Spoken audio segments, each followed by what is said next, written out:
Hey guys what's up, क्या हाल सबके। मैं आपका अपना अफजल, और आज बात करने वाला हूँ अपने बारे में कि अब तक ने मैंने लाइफ में क्या सीखा, क्या एक्सपीरियंस मिला मुझे स्कूल से, क्या एक्सपीरियंस मिला मुझे कॉलेज से, क्या सीखने को मिला, और मैं जो आने वाले टाइम में और उस टाइम में जो अब तक पीछे जो मैंने सीखा, वो आगे मैं क्या करना चाहता हूँ, किस टाइप से करना चाहता हूँ इन फ्यूचर को, मेरे बारे में अपनी पर्सनल लाइफ।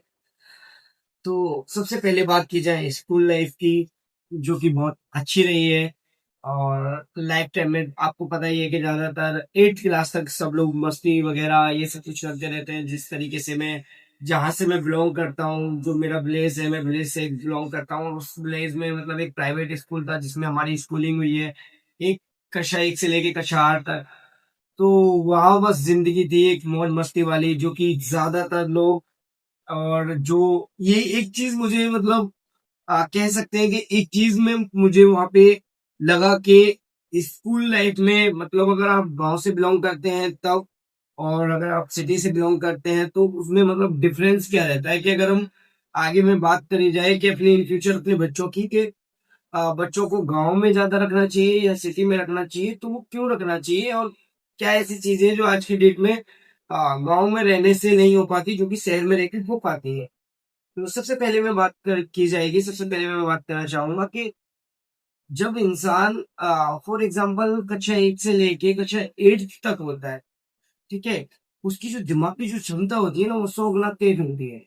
आप और उससे भी नीचे जो बच्चा होता है ना, बच्चा जब 1 1.5 साल से होता है, और जब बच्चा 5 6 7 7 8 साल का होता है, तो उसकी जो कैचिंग पावर होती है ना, एक एक आदमी से बहुत कहीं बेहतर होती है कि वो अपना दिमाग को इस टाइप से खोल के रखता है, वो हर चीज में वो कॉपी करना सीखेगा। और मतलब कहने का मतलब ये नहीं कि ज्यादा अंदर नहीं घुसना चाहिए, बट मैं आपको एक सिंपल सा सीधी सी बात बताऊं, तो उसमें ये सब चीजें होती है कि हम शहर में जब रहते हैं, तो शहर में रहने के बाद में बहुत सारी जॉब्स का मतलब होता है, कुछ कुछ चीजें होती है जो कि बच्चों गांव में रह के खेलना कूदना मस्ती, और रिस्पेक्ट ना देना, एक दूसरे को गाली गलौज करना, वो सब कुछ चीजें सीखता है। जो छोटा बच्चा होता है वो इन सब सारी चीजों को सीखता है। बट अगर आप सिटी में रहते हो, तो सिटी में एक दूसरे से इतना कोई खास मतलब नहीं होता। बच्चा ज्यादातर घर में रहता है। घर में रहेगा तो जिस तरीके से आप जो भी शिक्षा आप देंगे, वो उस तरीके को, जिस तरीके से अगर आप स्टडी करना पसंद करते हो, तो बच्चा आपके साथ स्टडी करेगा। बच्चा मतलब एक तरीके से रहता है कि जिस तरीके से आपका परफॉर्मेंस रहेगा, उसी टाइप से बच्चे का भी रहता है। मेन चीज है कि जब आप जो चीज आप 25 26 साल की एज में आप कर रहे होते हैं ना, और आप ही के पास में आपका बच्चा रहता है, तो वही बच्चा 13 14 साल की उम्र में वो सब कुछ करने लग जाएगा, जो कि आप अपने लाइफ टाइम में ये सब कुछ सीखा है। क्योंकि उसकी सीखने की जो माइंड सेट है ना, वो स्पीड वाला है। अपने छोटे से बच्चे से पन से जब उसकी नॉलेज बढ़ने लगी थी, जब ग्रो होने लगी थी, आपने तब से उसके दिमाग में वो सब चीज डाली है। बट गांव में ऐसा चीजें नहीं होती। गांव में दादी दादा, मोहल्ला पड़ोस, बस्ती, ज्यादातर ये रहता है। बच्चा फ्रेंड उसके बहुत ज्यादा होते हैं, फ्रेंड सर्कल रहेगा तो वो भी जिस तरीके से वो खुद है इसी टाइप से होते हैं। गांव में सब लोग बाहर खेलते, पूरे पूरे दिन बाहर खेलता है बच्चा। और जब स्टार्टिंग में जब किसी का, अपने से बड़ी का भी किसी का नाम लेता है, तो घर वाले बहुत खुश होते हैं, अरे बच्चा नाम ले रहा है, बच्चा नाम लेना सीख रहा है। फिर वो उसी टाइप से अगर वो बच्चा गाली भी दे देता है, तो भी घर वाले खुश होते हैं कि अरे बच्चे ने बोला। वो ये नहीं देखते कि बच्चा गाली दे रहा है, बस उनको खुशी होती है कि बच्चा तुलतुला के गाली दे रहा होता है। ठीक है, तो यही सब सारी चीजें, जो कि सिटी में ऐसा कुछ भी नहीं होता। सिटी में जब बच्चा रहता है, तो उसको डिसिप्लिन में रखा जाता है, उसको चीजें सीखने को मिलती हैं। आप अगर आप मिडिल क्लास फैमिली से हो, और आपने किसी भी तरीके टाइप से अगर अपने बच्चों को अपने इंग्लिश मीडियम स्कूल में डाल रखा है, जो कि हाई एजुकेटेड मतलब वो रहता, तो वहां पे जो उसके फ्रेंड बनेंगे ना, वो बहुत अच्छे डिसिप्लिन वाले मिलेंगे, अच्छे पैसे वाले घर के मिलते हैं, तो उनका माइंडसेट बहुत अच्छा रहता है, उनको नॉलेज बहुत अच्छी दी जाती है। अभी मैं अगर एक्सप्लेन करूं अपनी उन सब चीजों को, हमने वो चीज देखा कि जो कि हमने 8th क्लास तक करने के बाद में इंटर किया। इंटर करने के बाद जब हम डिग्री कॉलेज में थे ना, जब डिग्री कॉलेज में जो चीज हमको जाके चीजें सीखने को मिल रही थी, या जो चीज हम वो कर रहे थे, तो हमसे मतलब मैं बात की करूँ ना, 9 10 साल 11 साल 12 साल बंदे को इतनी नॉलेज थी, जो कि हमको डिग्री में जाके वो सब चीजें सीखने को मिली। अगर वही चीज हम सोचते कि यार, अगर ये सब सारी चीजें अगर हमको उस टाइम मिलती, तो काश हम बहुत ज्यादा आगे होते। तो उनको कहाँ से मिली? उनको ये मतलब नहीं है कि वो बहुत ज्यादा इंटेलिजेंट है, अरे नहीं यार, उनके सामने रह के हम पढ़ाई कर रहे हैं, उनके सामने वो सब कुछ लेके चल रहे हैं ना, इंस्टाग्राम, फोन वगैरह। और पहले इतना नहीं था, बट अब तो बहुत सारी चीजें नॉर्मल हो चुकी है। बट फिर भी अभी भी गाँव में कुछ लोग हैं जो कि अपने टाइम को, उनको फोन मिलता है तो उसको ठीक तरीके से यूटिलाइज नहीं कर पाते। हर कोई बंदा यूटिलाइज नहीं कर पाता है, कुछ ही बंदे होते हैं जो अपने जो उसको चीजें फैसिलिटी मिल रही है उस फैसिलिटी को यूटिलाइज करे। फैसिलिटी का मैं बात करी जाए तो घर में फोन है, घर में फोन अगर आपको दिया जा रहा है तो उस फोन का सही इस्तेमाल करना सीखे। मेन चीज है कि घर में अगर आप पास में लैपटॉप है तो उस लैपटॉप का सही तरीके से इस्तेमाल करना सीखे। अगर आपके पास में गाड़ी है तो उस गाड़ी का यूटिलाइज करना सीखे कि हमारे पास में गाड़ी है, इसका किस तरीके से हम इसका इस्तेमाल कर रहे हैं। इसका मतलब गाड़ी है, इसका मतलब ये नहीं है कि हम अपने फ्रेंड सर्कल में घूम रहे हैं, मस्ती कर रहे हैं, सारी चीजें कभी इधर घूमना कभी उधर घूमना, सर पे ज्यादा लोड ले रहे। ऐसा कुछ भी नहीं करना चाहिए। लोगों को सबसे ज्यादा जो ध्यान देना चाहिए वो ध्यान देने की बात आती है कि हर चीज को, हर समय का एक सही वक्त होता है। मतलब मैं बात करूँ ना, अगर आप क्रिकेट खेल रहे हैं, अगर आप पढ़ाई कर रहे हैं, अगर आप मस्ती कर रहे हैं, अगर आप कुछ भी चीज कर, नहीं, जब समय पे सब चीजें करोगे तो सब कुछ आसान लगेगा। और समय से आउट रह के हर चीजें करोगे ना, तो समय निकलने के बाद सारी चीजें करोगे या कुछ भी चीजें हद से ज्यादा करोगे तो वो सब चीजें आपको नुकसान देगी। वो हर चीज होगी जो आपको नुकसान दे सकती है। आज की डेट में बात की जाए, बोलेंगे कुछ लोग बोलेंगे कि भाई पढ़ाई ऐसी क्या चीज है जो पढ़ाई कभी किसी को नुकसान नहीं देती है, ये सब चीजें। आजकल की डेट में जो ये टाइम चल रहा है, और इस टाइम में अगर आप पढ़ाई करना चाहते हैं तो फिर इस कदर पढ़ाई कीजिए कि दुनिया में आग लगा दीजिए। और अगर आप ये सोचते हैं ना कि मैंने तो खूब अच्छा खासे से पढ़ लिया, मैं 2-3 घंटे पढ़ लेता हूँ, ठीक हो जाता है, ये सब कुछ हो जाता है, और उसके बाद आप आश लगाए हुए बैठे कि मुझे कोई गवर्नमेंट जॉब वगैरह मिल जाएगी, तो भाई आप बहुत गलत। आप जैसे आजकल की डेट में भाई डिग्री डिग्री लेकर मतलब पढ़ाई करने वाले 12-12, 18-18 घंटे पढ़ने वाले बहुत बड़े हैं भाई। आपका नंबर भी नहीं आएगा। आपका मतलब नंबर करने का मतलब है कि आपको दूर दूर तक कोई देखेगा भी नहीं कि आपके नाम का भी कोई है। तो उससे बेहतर है, इतना टाइम उसमें देने से बेहतर है कि आप बिजनेस में दिमाग दें। ठीक है, आप अपने ऊपर टाइम दें। आप वो सब चीजें करना चाहते हैं, एक चीज होती है, एक और चीज होती है कि यार हमको गवर्नमेंट जॉब चाहिए। आखिरकार लोग और कोई भी इंसान से जॉब करता क्यों है? उसका मेन रीजन क्या होता है कि वो जॉब कर रहा है, वो जॉब क्यों करना चाहता है। और वो नहीं, हर इंसान जॉब क्यों करता है? हर इंसान पैसे के लिए जॉब करता है। हर इंसान का एक ही मात्र गोल होता है कि मुझे पैसा कमाना है, इसकी वजह से मुझे रिस्पेक्ट चाहिए। रिस्पेक्ट करने के बाद में वो सोचता है कि यार मैं गवर्नमेंट जॉब करूंगा तो मुझे मेरी जो समाज में ना कुछ रिस्पेक्ट बढ़ेगी। रिस्पेक्ट ऑटोमेटिक हो जाएगी जब, भाई रिस्पेक्ट क्या होती है? अगर आपको सही वर्ड मीनिंग ही नहीं पता, रिस्पेक्ट क्या होती है पता है? रिस्पेक्ट वो चीज होती है कि आपके घर में कोई फंक्शन हो, ठीक है, और वहां आपकी एंट्री हो, सारी चीजें हैं जैसे आ रखे हैं, सब अपनी अपनी गाड़ियों से सारी चीजों से आ रहे हो, और वहां तुम्हारी एक ग्रैंड एंट्री हो। जब वहां पे आपकी एंट्री हो तो 8-10 बॉडीगार्ड पीछे हो, आपका बैंक बैलेंस क्या कहता है, वो सब सारी चीजें ऑटोमेटिक रिस्पेक्ट आ जाएगी। यार क्या बात कर रहे हो, किस बात की चीज है? और रही बात दीजिए कि अब कुछ लोग होते हैं डायलॉग बाज मारते हैं कि भाई हम जो जॉब है वो पैसे के लिए जॉब नहीं करते, हम देश का भला करना चाहते हैं, हम जो है अपने देश के लिए काम करना चाहते हैं, ये सब कुछ करना चाहते हैं वो कर। अरे ये डायलॉग बाजी है। अब देश का भला करना चाहते हो तो नौकर बन के क्यों कर रहे हो? आप अच्छी तरीके से बिजनेस करें। बिजनेस करने के बाद में आपका जो प्रॉफिटेबल है, मैं बिजनेस से ज्यादा, तुमको क्या लगता है कि तुम एक सेकेंड से, हाँ, आपको क्या लगता है कि आप जॉब में अच्छा कर पाएंगे? आप अच्छी देश की सेवा कर पाएंगे? अब बहुत गलत है। आप अब एक बार आजमा के देखिएगा, आप बिजनेस करके देखिए। बिजनेस करने के बाद में आप अपनी प्रॉफिट का 50% अगर आप लोग, अगर देश का भला करने में, जैसे कि देश के गरीब लोगों में और किसी में अगर आप कर देना तो बहुत कुछ हो सकता है। वहां आप देश की मतलब अच्छी बात है, हाँ, देश को कुछ कुछ कुछ काम ऐसे होते हैं जो कि अ, उनको सलाम है मेरी तरफ से भी कि लोग और अपने देश के लिए, अपने परिवार को, अपनी इच्छाओं को, सारी चीजों को दाव देते हैं। बट वो चीज एक अलग है। कुछ लोग होते हैं, मेरा मेरा सिर्फ मानना इतना है कि जो जो लोग एक्चुअल में देश का भला करना चाहते हैं तो फिर वो आर्मी ज्वाइन करें और बहुत सारी पोस्टें हैं ऐसी हैं जो कि देश का भला कर सकते हैं, वो सारी चीजें। पर इसका मतलब ये नहीं होता भाई, करने के लिए बहुत ज्यादा संख्या है, करने के अलग अलग टाइप तरीके होते हैं, तो किसी और टाइप से भी कर सकते हो। मेरे कहने किसी का देखो पैसा नहीं, मुझे ये बनना है तो वो बात एक अलग है, ठीक है। बट कुछ लोग ऐसे कहते हैं कि यार हमको ना गवर्नमेंट जॉब चाहिए, गवर्नमेंट जॉब में सिक्योरिटी है, गवर्नमेंट जॉब होने के बाद में हमको इज्जत मिलती है, हमको पैसा अच्छा मिलता है। तो मैं सिर्फ उन लोगों के लिए बोल रहा हूँ कि बिजनेस में बहुत सारी चीजें हैं। देखो एक चीज है, जॉब कहती है तुम जिंदगी भर मेहनत करोगे, मैं जिंदगी भर आपकी रिस्पेक्ट का ख्याल रखूंगा, और आपकी किसी चीज की कमी नहीं होने दूंगी। किसी चीज का मतलब होता है घर के खर्चे में, ख्वाहिशें नहीं, आपकी जरूरतें पूरी कर सकती हूँ मैं। ये गवर्नमेंट जॉब का कहना है कि मैं आपकी जरूरतें पूरी करूंगी, मैं आपकी रिस्पेक्ट का भी ख्याल रखूंगी, बट आपके सपने में पूरे नहीं कर सकती। आप समझ रहे हैं, सपने पूरे नहीं कर सकते। बिजनेस कहता है तुम मेरे लिए 5 साल 10 साल 15 साल दो, और मुझे इस तरीके से दो कि तुम भूखा मरना तक पसंद कर सको, तुमको इस कदर मुझसे मोहब्बत हो कि तुम अगर पहाड़ टूट जाए ना तुम्हारे सर पे तो फिर भी तुम डट के खड़े रहो। और ये हिम्मत अगर तुम्हारे अंदर है ना, मैं तुम्हारा बस तुम्हारा इम्तिहान ले रहा हूँ। ये बिजनेस का कहना है, ये बिजनेस की जुबान है कि मैं तुम्हारा जिंदगी खराब कर रहा हूँ, तुम्हारे 10 साल 15 साल एक ऐसे तरीके से बिताना चाह सकता हूँ कि एक फकीर की भी उस तरीके की हालत नहीं होगी जिस तरीके से मैं तुम्हारी कर सकता हूँ।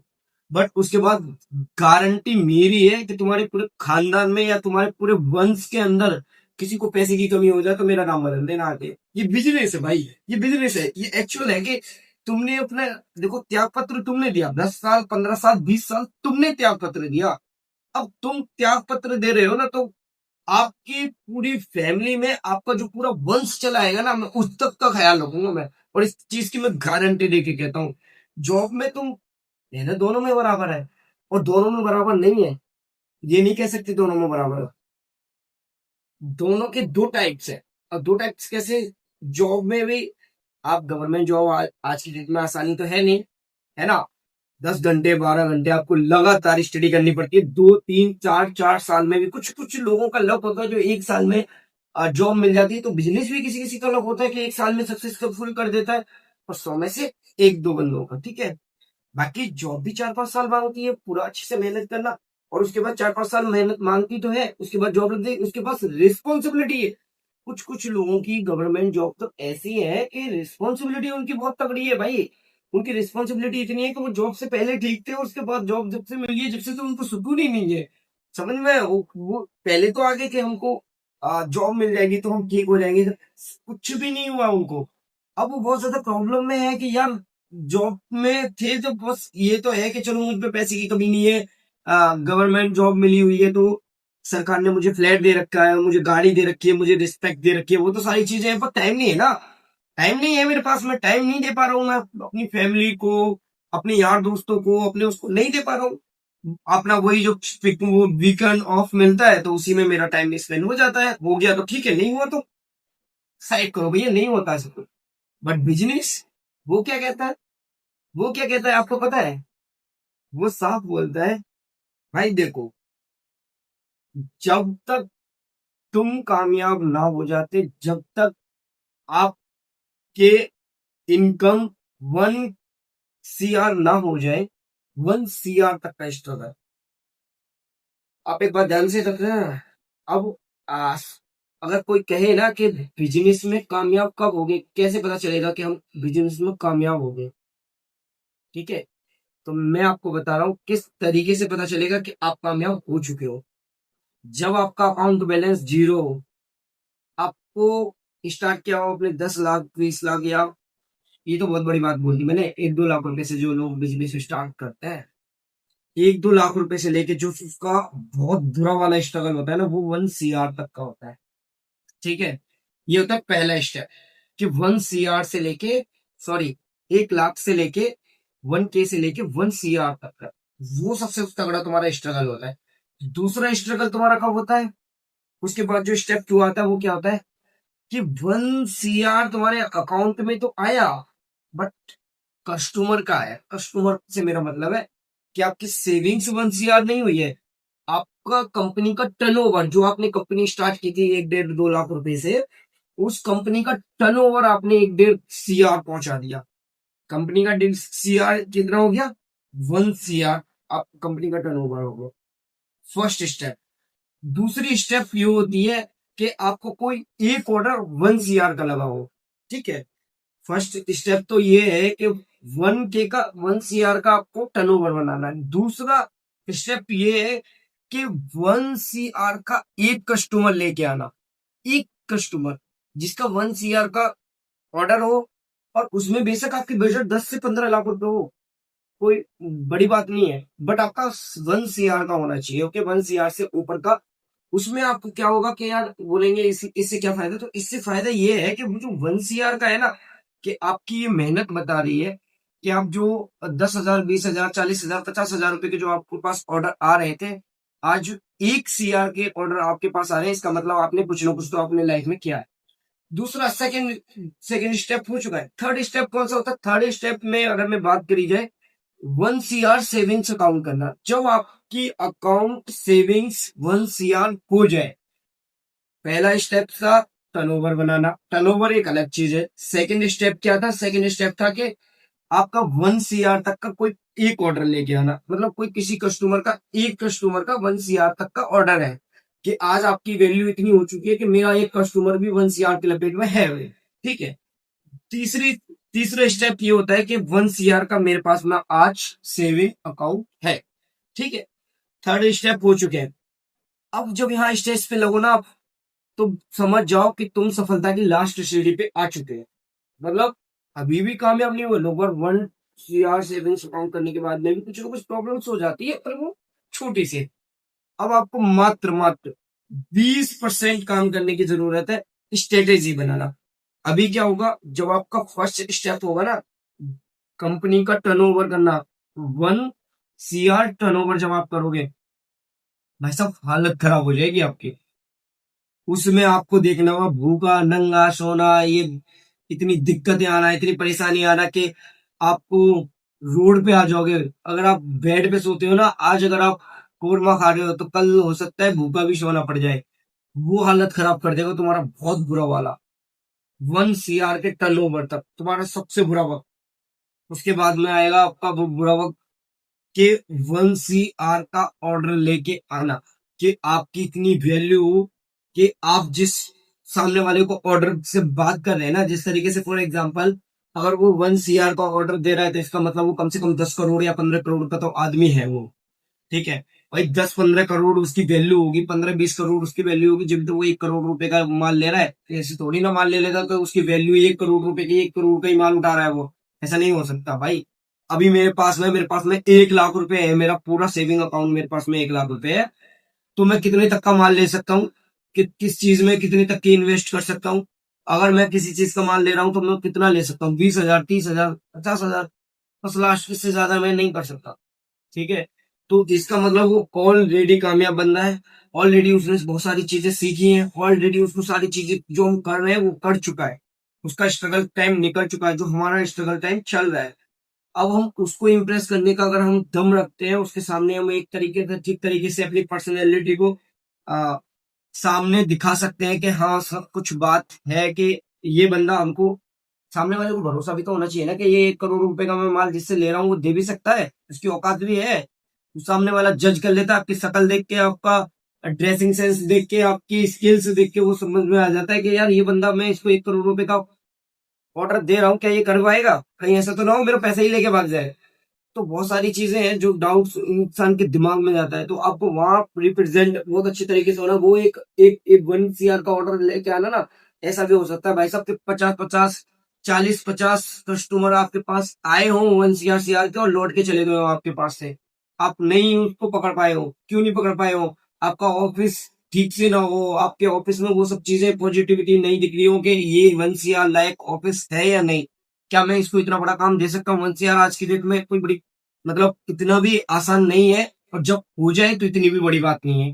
ठीक है, जितना समय आपको 1 CR 1 लाख से लेके 1 CR तक का टाइम लगेगा ना, उतना वक्त भाई साहब मैं बता दे रहा हूँ, 1 साल के अंदर अंदर आप इतना कर दोगे, जो कि आपने 8 साल, 5 साल, 10 साल में 1 करोड़ पहुंचा है ना, और अगले से उस 1 करोड़ से और दोबारा 1 करोड़ करने में ना भाई साहब 2 महीने या 1.5 महीने का टाइम लगेगा। समझ रहे हैं आप? और उसके बाद अगर बात करी जाए तो फिर उसके बाद 2K हो जाने, 2 CR हो जाने के बाद कितना टाइम लगेगा, तो फिर कोई टाइम, फिर उसको 100 करोड़ बनाने में भी टाइम नहीं लगेगा। समझ रहे हैं आप? उसको 100 करोड़ बनाने में भी टाइम नहीं लगेगा, क्योंकि फिर आपकी डीलिंग जो है वो करोड़ों में होगी। और आपकी जो करोड़ों में डीलिंग होगी, तो जो मैंने आपको जिस तरीके से बताया कि फर्स्ट स्टेप में आपका फिजिकल वो होगा, आपको फिजिकल दिक्कतें परेशानियां झेलनी पड़ेंगी, आपको जो मुसीबत का सामना करना पड़ेगा वो फिजिकल सामना करना पड़ेगा फर्स्ट स्टेप में। फिजिकल और मनी प्रॉब्लम दोनों रहेंगी, ठीक है जी। उसके बाद जो सेकंड में होना पड़ेगा, उसमें क्या करना पड़ेगा, उसमें मेहनत भी होगी, ठीक है ना, मेहनत भी होगी, डिसिप्लिन वगैरह सारी चीजें रहेंगी। उसमें थोड़ा पैसे का भी वो हो सकता है, क्योंकि आपका टर्नओवर है, तो हो सकता है 1 CR अगर आपका टर्नओवर है, तो हो सकता है मनी प्रॉब्लम से आपकी बैंक वगैरह कोई हेल्प कर दे, आपको लोन वगैरह दे दे, ठीक है। थर्ड स्टेप में जो होता है ना, मनी प्रॉब्लम होगी आपके पास में, ना टाइम का कुछ इशू होगा, कुछ भी नहीं होगा, बस एक चीज है जो आपको लग के मेहनत करनी पड़ेगी, वो होती है आपकी स्ट्रेटेजी। आप जितनी बेस्ट स्ट्रेटेजी बनाएंगे, जितनी बेस्ट आप कंपनियों को, फिर तो आपके पास में एम्प्लॉय काम करेंगे ना। 1 CR आपके पास में जब बैंक में पड़ा है, तो अच्छे खासे कम से कम 15 से 20 या 25 लोग आपके नीचे काम कर रहे होंगे, जब 1 CR आपके अकाउंट में सेविंग्स में होगा। और आप, रही बात एम्प्लॉयज की, तो एम्प्लॉय तो आप जब भी जोड़ दोगे, जब आपका 1 CR वो हो जाएगा ना सर, क्या बोलते हैं, 1 CR जब आपका टर्नओवर पहुंच जाएगा, तो आप सेल्समैन तो जब भी आप रख दोगे अपने उसमें, एम्प्लॉयज 2 4 जिस तरीके से अपने हिसाब से, तो एम्प्लॉयज तो फिर जब भी आ जाएंगे। तो आपको मतलब काम को करना है नहीं, बट स्ट्रेटेजी आपकी रहेगी, स्ट्रेटेजी आपकी रहेगी। टीम पे वर्क करना, कौन सी टीम काम कर रही है, कौन सी टीम नहीं कर रही है। उसके बाद में 1.5 2 साल का और फर्क रहेगा कि उसको 1 करोड़ से 5 करोड़ या 10 करोड़ करने में। उसके बाद में आप बन जाएंगे कंपनी के क्या, डायरेक्टर। उसके बाद क्या होगा, उसके बाद क्या होगा, फिर आप सारे के सारे सेल्स मैनेजर अलग होगा, आपको आपकी कंपनी का CFO अलग होगा, CEO अलग होगा, ठीक है। आप सारी चीजें, आपका CA भी, ये सारा कुछ वो संभालेंगे। तुमको क्या, अभी स्टार्टिंग में जब इंसान करते हो, CEO भी तुम हो, सेल्स मैनेजर भी तुम हो, ठीक है। सारी चीजें कौन संभालेगा, आप। साला सेल्समैन से लेके डायरेक्टर तक आपको संभालना है। और उसके बाद आपकी टीम काम करेगी। तो आपको क्या टाइम है, बस आपको बस ये टाइम है, आपको टारगेट देना है। आपको टारगेट ये चीज देखना है कि जो मैंने टारगेट दिया है वो लोग कितना हिट कर रहे हैं, कितना क्या कर रहे हैं, वो सारी चीजें बस आपको देखनी होंगी। और उसके बाद फ्री जिंदगी मस्त मौज मस्ती में रहेगी, सारा कुछ रहेगा, कोई दिक्कत वाली बात नहीं है। तो यही है भाई, बिजनेस, बिजनेस होता है। जॉब और बिजनेस का कभी मुकाबला नहीं हो सकता। और जब एक वो संदीप ऐश्वर्य की वीडियो, और उसका बेस्ट एक मुझे जो सबसे मस्त जो उसकी लाइन लगती है, वो ये है कि दुनिया में कुछ पहले गोल्स बनाओ, सोचो कुछ, एक टारगेट बनाओ, और जब गोल्स बनाना ही है तो बड़ा बनाओ। बड़े का मतलब बड़ा, बड़े का मतलब बड़ा, इसका मतलब दुनिया का सबसे बड़ा। तो जब गोल बनाना ही है तो बड़ा बनाओ ना। ये जॉब वगैरह में ये कर आके ये क्या नौटंकी चल रही है कि भाई जॉब करना है, जॉब के पीछे भागना है। बेशक चीजें हैं, मैं सामने आपके सामने बोल रहा हूँ तो लगेगा लोगों को कि ज्ञान दे रहा है, ये सब सारी चीजें कर रहा है। तो हाँ, वो सब चीजें सारी चीजें समझते हैं। क्यों? क्योंकि मैं अभी सक्सेसफुल नहीं हुआ हूँ। यही चीजें जब मैं सक्सेसफुल होकर बोलूंगा ना, हजारों करोड़ों लोग मानेंगे कि ये बात अफजल ने बोला है। ये वैल्यू किस चीज की होती है? पैसे की। वही चीजें है भाई। अभी वो चीजें मुझे पता है सारी चीजें, अगर मैं वो सब चीजें बताऊंगा तो वो सब चीजें ना कोई सुनेगा। और कमेंट में और डाल देंगे, तूने कुछ क्या झंडा उखाड़ लिया, तुझको पता है तो क्या तूने झंडा उखाड़ लिया। तो भाई मैंने झंडा अभी नहीं उखाड़ा, बट उखाड़ के जाऊंगा, साला झंडा ही उखाड़ के जाऊंगा। ओके बाय, बने रहना वीडियोस में। और कैसी वीडियोस लगी? वीडियोस बहुत लॉन्ग हो चुकी है, 25 में 24 25 मिनट की वीडियोस हो चुकी है। बट जब बोलते हैं ना तो बोलने में मजा आता है। स्टार्टिंग में बेशक क्या बोलते हैं, कैसे बोलते हैं, ना प्रैक्टिस है ना कुछ पता है कि वीडियोस में क्या बोला जाता है। बट कुछ नहीं, जो है जैसा है। मैं चाहता हूँ कि लॉन्ग वीडियोस ज्यादा से ज्यादा मैं कैमरे के सामने बोल पाऊँ। और मैं कोशिश करूंगा कि मैं आगे से इसी तरीके से मैं डेली के डेली वीडियोस बना पाऊँ। डेली तो नहीं बना सकता, बट संडे में एक वीडियोस मैं चाहूंगा कि मैं जरूर बनाऊं। कि इससे कुछ भी नहीं होगा, इससे ज्यादा से ज्यादा मैं भी 1 1.5 साल कोई उम्मीद भी नहीं रख रहा हूँ कि मुझे लाइक्स व्यूज वगैरह आए, ऐसा कुछ भी नहीं है। बस मैं ये चाहता हूँ कि जो मैं आज बोल रहा हूँ उसको मैं बोलते बोलते मैं देखूंगा 1 साल बाद कि आज मेरे बोलने में और 1 साल बाद मेरे बोलने में क्या मतलब क्या इतना अच्छा लग रहा है कि क्या क्या चीजें मेरी इम्प्रूव हुई हैं। वो मेरी स्किल्स हो, मेरी आवाज हो, मेरी बॉडी पर्सनैलिटी हो, सारी चीजें। ठीक है, ओके बाय, थैंक यू।